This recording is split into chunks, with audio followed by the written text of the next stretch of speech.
പാകിസ്ഥാൻ്റെ ഇലക്ഷൻ കഴിഞ്ഞു. അവസാന റിസൾട്ട് നിങ്ങൾ കണ്ടു കാണും.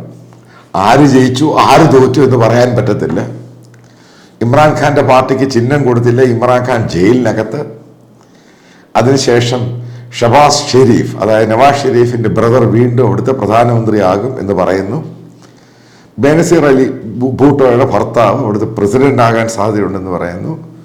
അവരുടെ മകൻ അവിടുത്തെ ഒരു മന്ത്രിയാകാൻ സാധ്യത. ഇവരെല്ലാം കൂടെ ചേർന്ന് ഇമ്രാൻഖാൻ്റെ പാർട്ടിയുടെ ഇൻഡിപെൻഡൻ്റ് ആയിട്ടുള്ള ആൾക്കാർ അവരെല്ലാം കൂടെ സപ്പോർട്ട് ചെയ്തിട്ട് മന്ത്രിസഭ ഉണ്ടാക്കുമെന്ന് പറയുന്നു.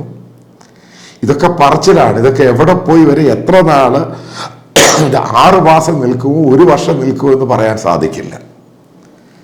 ഈ ഒരു സ്റ്റേറ്റിൻ്റെ സ്ഥിതി ഇങ്ങനെയായി മാറി.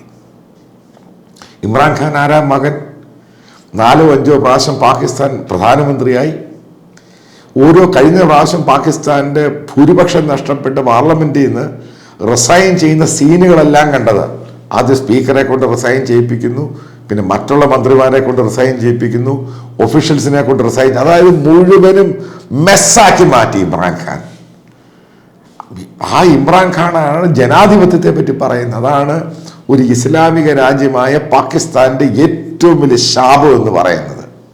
അതാണ് ഈ ഒരു രാജ്യത്തിൻ്റെ മതവും പൊളിറ്റിക്സും കൂടെ യോജിച്ച് കഴിഞ്ഞപ്പോൾ പാകിസ്ഥാനിൽ ഉണ്ടായതാണ്. ഇത് ലോകം മുഴുവനും കണ്ടുകൊണ്ടിരിക്കുകയാണ്. ചാപ്റ്റർ വളരെ ക്ലിയർ ആണ്. ആ രാജ്യത്ത് എന്താണ് സ്ഥിതി? സാമ്പത്തികമായിട്ട് തകർന്ന നാശമായി. ഇലക്ട്രിസിറ്റി ഇല്ല, കാരണം അതിനുവേണ്ടിയുള്ള ഫ്യൂവൽസ് ഇല്ല.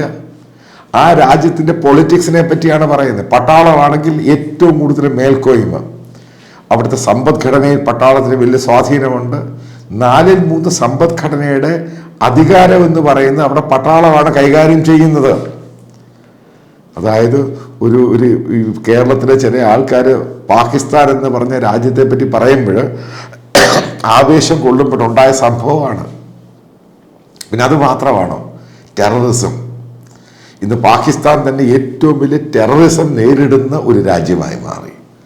അവരിവിടുന്നൊക്കെയാണ് നേരിടുന്നത്. ബലൂചിസ്ഥാൻ ടെററിസം, അഫ്ഗാനിസ്ഥാൻ ടെററിസം, അവരുടെ അകത്തുള്ള ടെററിസം, ആ ജനങ്ങളെ കൊല്ലുന്ന ടെററിസം. എവിടുന്ന് ഇതൊക്കെ ഒറിജിനേറ്റ് ചെയ്തത്? പ്രധാനപ്പെട്ട പോയിന്റ്, എവിടുന്നാണ് ഇത് ഒറിജിനേറ്റ് ചെയ്തത്? പാകിസ്ഥാനിൽ നിന്ന് തന്നെ. അതിനെ ഒരു ഇസ്ലാമിക രാജ്യമായപ്പോൾ ഒറിജിനേറ്റ് ചെയ്തു. ഒരു ഇസ്ലാമിക രാജ്യത്ത് പിന്നെ ജനാധിപത്യം ഇല്ലല്ലോ. അതിൻ്റെ ഭാഗമായിട്ടാണ് ജനാധിപത്യ മര്യാദകളെ മാനിക്കുവാൻ പാകിസ്ഥാൻ ഗവൺമെന്റിനോ അവിടുത്തെ പട്ടാളത്തിനോ സാധിക്കുന്നില്ല. കാരണം അവരുടെ ഫിലോസഫി മാറി, പൊളിറ്റിക്കൽ ഫിലോസഫി മാറി. അത് റിലീജിയസ് ഫിലോസഫിയായി, അത് ഡിക്റ്റേറ്ററായി. ആ രീതിയിലോട്ട് പോകുമ്പോൾ പിന്നെ അതിൻ്റെ ഡെമോക്രസിയുടെ ആവശ്യമൊന്നുമില്ല. അതായത് പറയുവാൻ പോകുന്ന ഇന്ത്യയുടെ അയൽരാജ്യമായ പാകിസ്ഥാൻ ശിഥിലീകരണത്തിൻ്റെ പാതയിലാണ്. എന്നിത് ശിഥിലീകരിക്കുന്ന ആർക്കും പറയാൻ പറ്റത്തില്ല.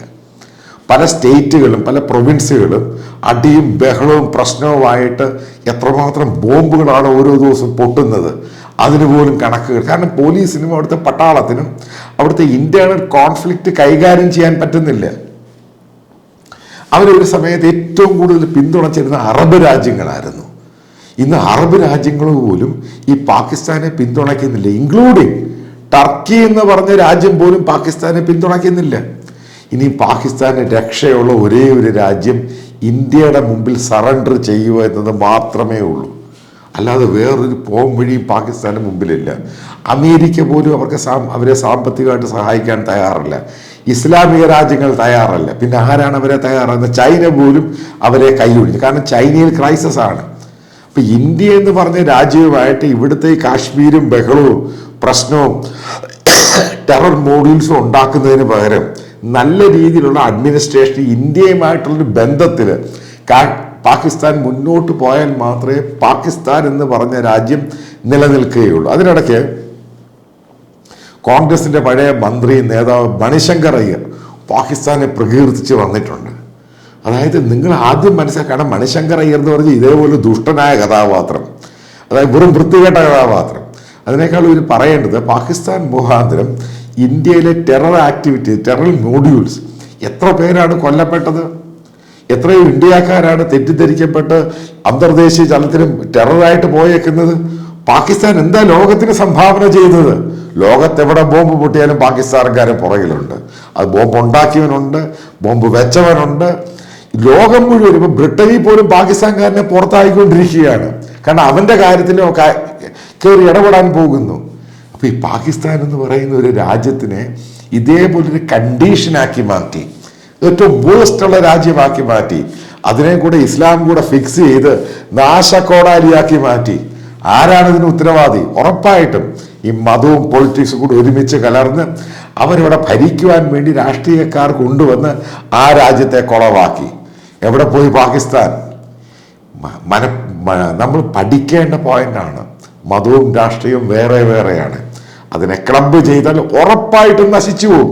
പാകിസ്ഥാനാണ് നമ്മുടെ ഏറ്റവും മുമ്പിലുള്ള ക്ലാസിക് എക്സാമ്പിൾ.